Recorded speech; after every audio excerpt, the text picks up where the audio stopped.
Berharap bisa mengubah hidup, seorang programmer muda menerima tawaran pekerjaan bergaji tinggi di luar negeri. Tapi sesampainya di sana, alih-alih mendapat kehidupan baru, ia justru disekap, dipaksa bekerja, dan disiksa. Karena ternyata tempat kerja yang dijanjikan adalah markas judi dan penipuan online yang dijalankan seperti sebuah industri kriminal. Semua kejadian itu berawal saat Pen Sheng gagal mendapat kenaikan jabatan di perusahaan lamanya karena kalah saing dengan kekuatan orang dalam. Merasa tidak adil, ia pun memutuskan keluar dari perusahaan lamanya untuk bergabung ke perusahaan game luar negeri. Tapi sebelum itu, dia menunjukkan kemampuannya dalam bidang meretas. Setelah waktu berlalu, Pen Sheng dan beberapa kandidat lainnya bersiap menuju Singapura. Mereka didampingi Jun Chai yang merupakan utusan dari perusahaan untuk menjemput dan mengantar mereka ke tempat tujuan. Awalnya semua nampak biasa-biasa saja, tapi saat mereka transit di suatu negara, nasib buruk perlahan mendekat. Di saat sedang jalan-jalan, rekan Pen Sheng tiba-tiba dikepung dan dihajar habis-habisan tanpa alasan yang jelas. Melihat hal itu, Pen Sheng seketika memilih menyelamatkan diri.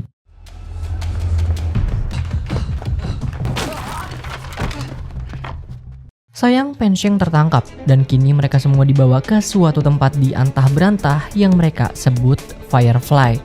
Lu selaku pimpinan langsung membawa mereka masuk untuk memperkenalkan tempat kerja baru mereka. Ternyata Firefly bukanlah perusahaan game, melainkan sindikat kejahatan judi dan penipuan online. Perusahaan ini bukanlah perusahaan abal-abal, mereka sangat terstruktur. Mulai dari bagian penebar link palsu untuk mencuri data dan uang, bagian programmer untuk memelihara dan mengembangkan website, sampai bagian host yang berisi wanita cantik untuk melayani para pengguna. Pen Sheng yang tidak tertarik menolak tawaran itu dan memilih kembali pulang. Namun baru beberapa langkah, ia kembali dihajar. Karena mereka yang sudah menginjakan kaki di tempat ini tidak akan bisa keluar dari tempat ini. Setelahnya mereka semua dibawa ke penampungan yang berada di lingkungan sekolah. Ini berarti jaringan Firefly memiliki koneksi yang kuat dengan orang-orang penting.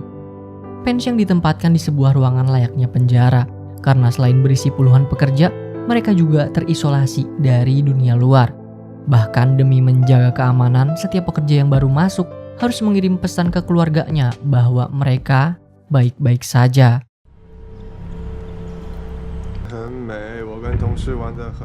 Keesokan harinya salah satu pekerja memperingatkan Pen Sheng agar menuruti perintah pimpinan dan tidak mencoba untuk kabur jika tidak ingin babak belur seperti dirinya.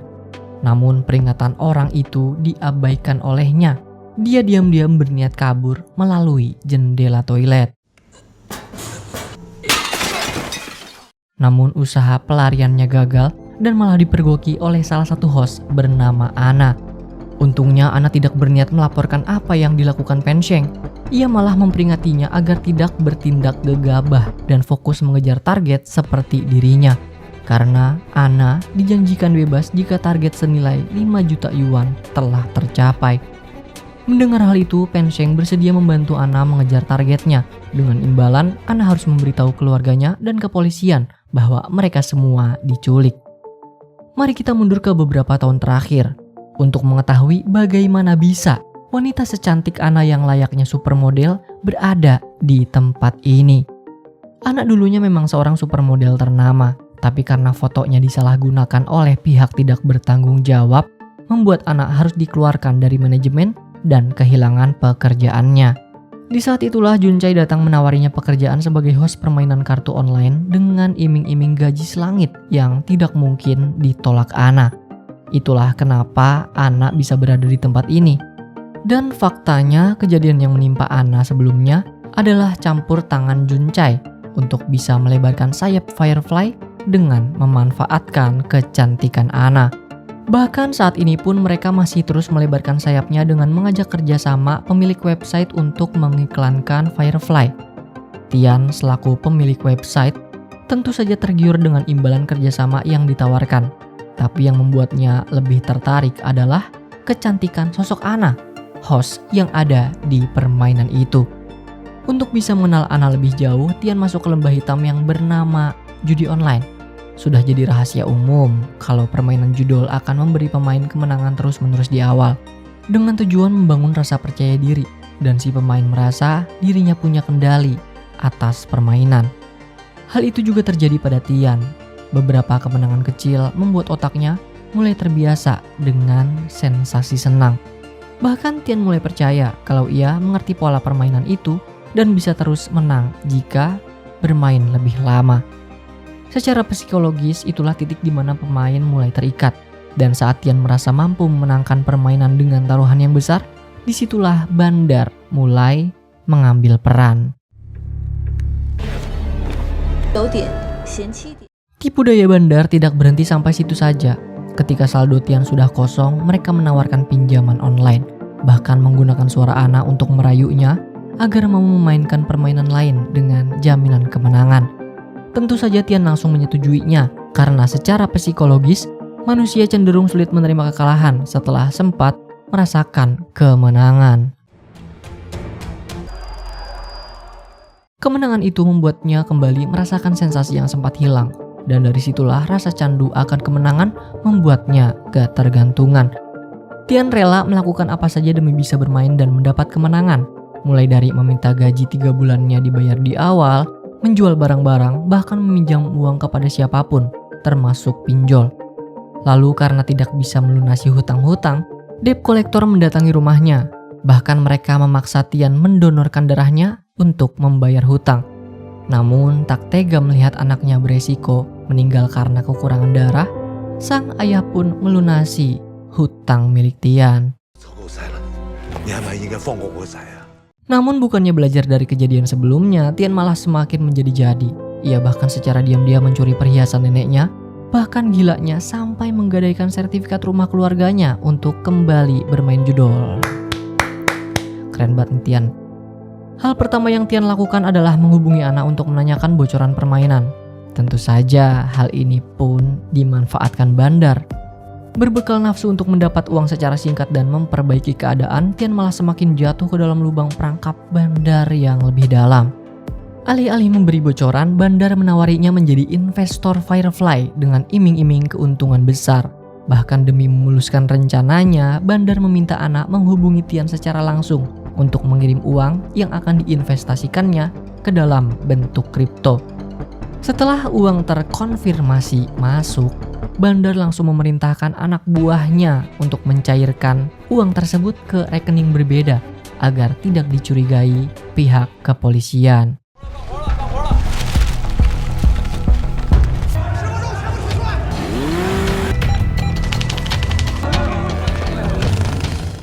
Apakah ini kemenangan Tian?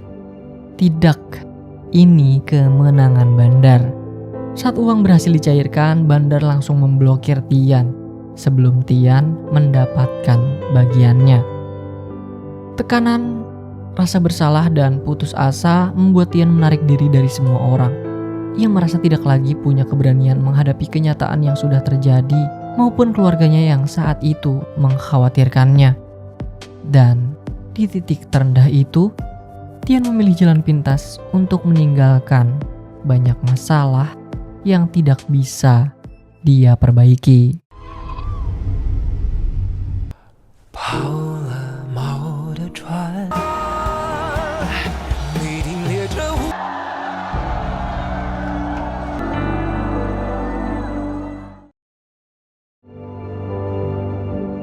Udah ya, stop main judol. Kalian bisa lihat sendiri kan apa yang terjadi sama Tian. Dari yang awalnya coba-coba terus kecanduan, dari yang awalnya main buat have fun, jadi buat ngarepin dapat duit cepet. Dari yang awalnya main buat cari menang, jadi main buat balikin modal kekalahan. Kalau kalian ngerasa bisa menang terus karena ngerti pola atau apapun itu, kalian salah besar. Mau sepinter atau setinggi apapun jam terbang kalian, kita tetap gak bisa ngalahin Bandar. Kalau hari ini kalian masih main, please tolong banget berhenti.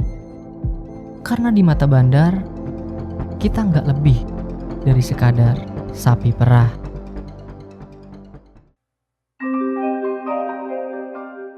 Di Di sisi lain, apa yang menimpa Tian menjadi kemenangan besar buat Firefly. Ana yang selaku kontributor terbesar dan keberhasilan mereka meraup 60 juta yen di tahun ini dipanggil ke ruangan Lu untuk membahas masa depannya. Alih-alih dibebaskan karena targetnya sudah tercapai, Ana diberi dua pilihan, yaitu menikah dengan Lu atau kembali bekerja dengan target 4 kali lipat dari sebelumnya. Tentu saja, semua kesepakatan di awal adalah janji palsu. Karena seperti yang kita ketahui sebelumnya, jika sudah berada di tempat ini, maka tidak akan pernah ada jalan untuk keluar. Di tengah perbincangan itu, Pen Sheng datang untuk menerima tawaran kerjasama yang pernah diajukan Lu sebelumnya.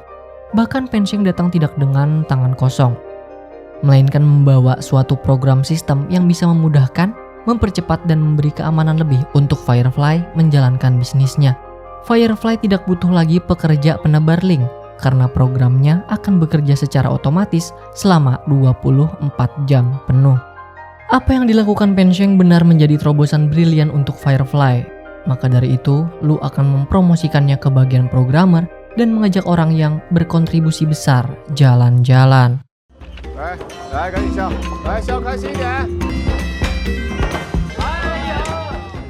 Di momen itu, Pen Sheng dan Ana yang sudah sadar betul kalau mereka tidak bisa pulang meskipun sudah mencapai target yang ditentukan, berniat meminta pertolongan seorang pelayan lewat sebuah uang kertas yang sudah ditulis kode pertolongan.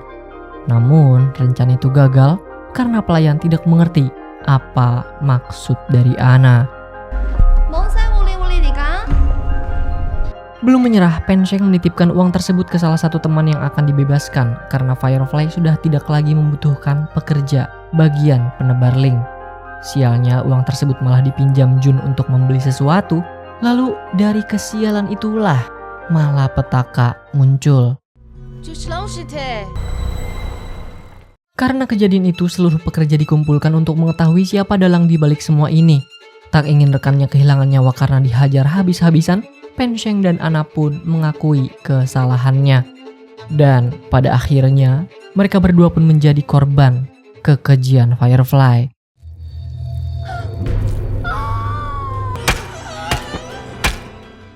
Karena hal itu, Ana memilih kabur saat perjalanan pulang ke penampungan mereka. Ia berhasil lolos dari kejaran anak buah Lu hingga tiba di kantor kepolisian dan segera melaporkan semua yang terjadi. Naas, apa yang dilakukan Ana malah menuntunnya ke malapetaka berikutnya, karena pihak kepolisian juga merupakan bagian dari sindikat kejahatan Firefly. Imbas pengkhianatan yang dilakukannya, Jun diperintahkan merekam eksekusi Ana. Ini adalah pengingat untuk para pekerja lain, kalau mereka akan berakhir seperti Ana jika membocorkan rahasia Firefly ke pihak luar. Di sisa-sisa nafas terakhirnya, Ana tiba-tiba diangkat oleh sebuah kapal nelayan. Ternyata itu adalah arahan dari Jun untuk membiarkan anak bebas. Tapi sebagai gantinya, ia diminta menghilang dan menutup mulutnya rapat-rapat tentang Firefly.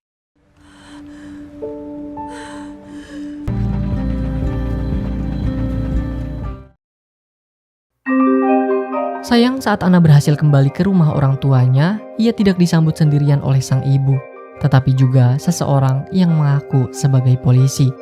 Tentu saja hal itu membuat Ana ketakutan, karena polisi yang ditemuinya kemarin merupakan kaki tangan Firefly. Beruntungnya, polisi itu bukanlah bagian dari Firefly. Penangkapan Ana merupakan hasil dari pengembangan kepolisian Cina dalam kasus pemberantasan judi dan penipuan online yang dilakukan Firefly. Kini, Ana dibawa ke hadapan kepala penyidik yang kebetulan sedang menghadiri seminar tentang korban yang terdampak judi online. Alasan mereka terjebak semuanya sama.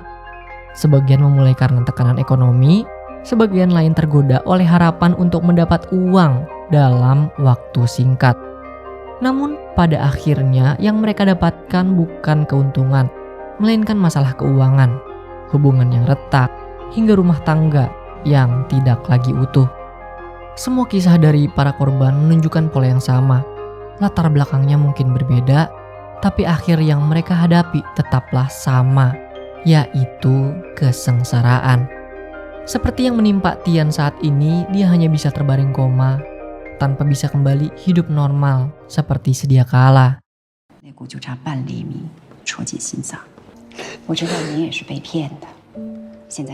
Dia sadar meskipun dia juga korban kerja paksa, tapi apa yang dilakukannya menghancurkan hidup banyak orang. Jadi demi menebus rasa bersalahnya, Anna bersedia bekerja sama dengan kepolisian untuk menumpas habis sindikat kejahatan Firefly. Selain agar tidak dijadikan pelaku utama, ia juga ingin menepati janjinya pada Peng Sheng yang akan membantunya keluar dari Firefly. Kini, kepolisian Cina telah membentuk divisi khusus anti penipuan online. Bahkan dalam hitungan jam, mereka langsung bergerak mendalami nama-nama yang ada di dalam Firefly. Divisi ini juga bekerja sama dengan pihak imigrasi tanpa melibatkan kepolisian lokal, karena sudah pasti ada pengkhianat di kesatuan itu. have obtained 2 photos.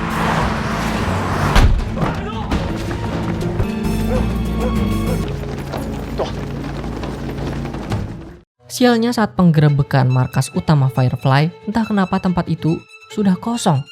Karena gagalnya operasi tersebut, kepala penyidik pun meminta timnya mundur untuk menyusun ulang rencana sebab belum mengetahui posisi pasti markas baru Firefly saat ini. Namun saat semuanya terasa sia-sia, sahabat Peng Sheng di perusahaan lamanya mengirim tim penyidik foto-foto liburan Peng Sheng. Gestur tangan Peng Sheng di foto-foto tersebut bukanlah pose biasa, melainkan bahasa isyarat bahwa ia membutuhkan pertolongan sekaligus memberitahu lokasi keberadaannya.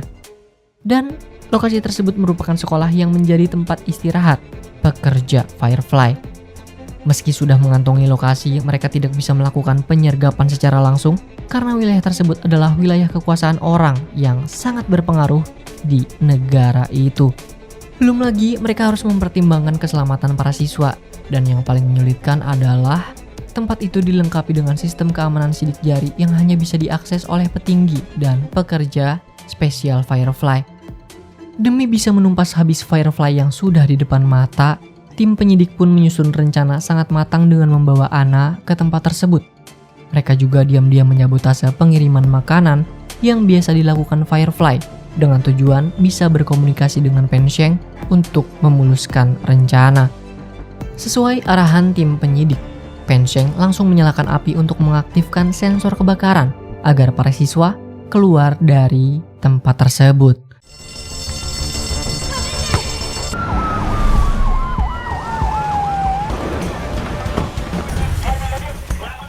Mengetahui mereka semua sudah terkepung dan tidak ada jalan untuk kabur, Lu memerintahkan Juncai untuk menghapus semua rekaman CCTV dan meminta seluruh pekerja menghancurkan komputer mereka.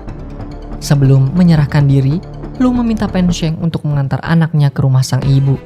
Bahkan Lu bersedia mengaku ke polisi kalau Peng Sheng tidak bersalah karena bekerja di bawah paksaan. Alih-alih menyelamatkan diri sendiri, Peng Sheng malah meminta Lu menyerahkan ponselnya. Karena di ponselnya lah terdapat database yang berisi daftar para korban penipuan maupun daftar para pelaku di Firefly.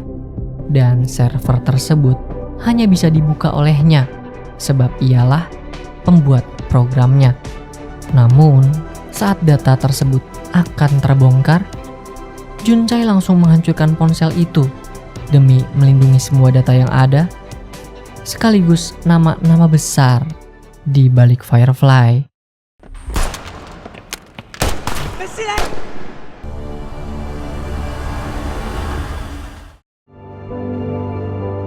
Sekian alur cerita dari film No More Bets. Seperti yang kita tahulah, baik dari film ini maupun dunia nyata, bahwasannya judul dan pinjol itu adalah combo yang sangat mematikan. Lewat karakter Tian, kita bisa mengambil pelajaran buat jangan pernah menyentuh judi online. Di awal dia cuma mau coba-coba. Begitu dikasih kemenangan kecil, dia ngerasa bisa baca pola permainan. Tapi akhirnya rungkat. Bahkan gak bisa hidup normal lagi. Yang kalian harus tahu, di judi online tuh bukan kita nunggu keberuntungan, tapi nyerahin diri ke sebuah program komputer yang tugasnya cuma satu, yaitu bikin kita miskin, semiskin-miskinnya.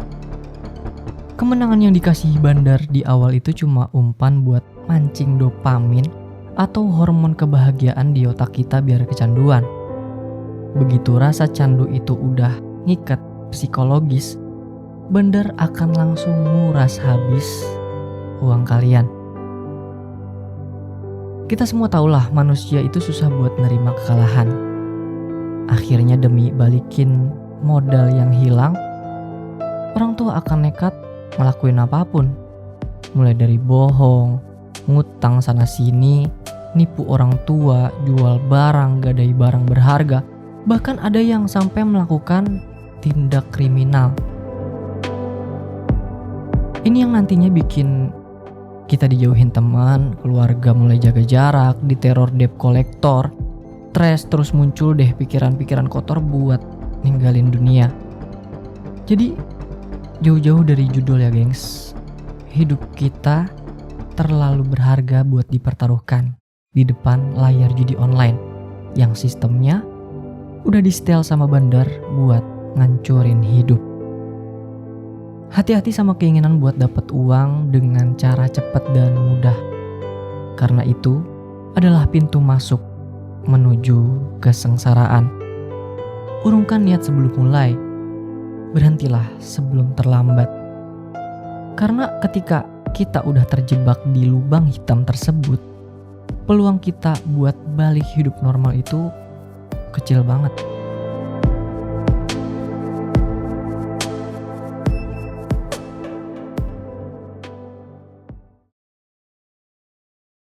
Tapi kalau ada Bandar judi yang mau endorse, gue bakal bagus-bagusin. Gue bakal kasih motivasi ke semua pemain, ke semua penonton biar kita pada judi online. Depo 100.000 gak bakal bikin lu miskin. Kalau dapatnya 1 juta, lu udah setara dengan 10 kali depo.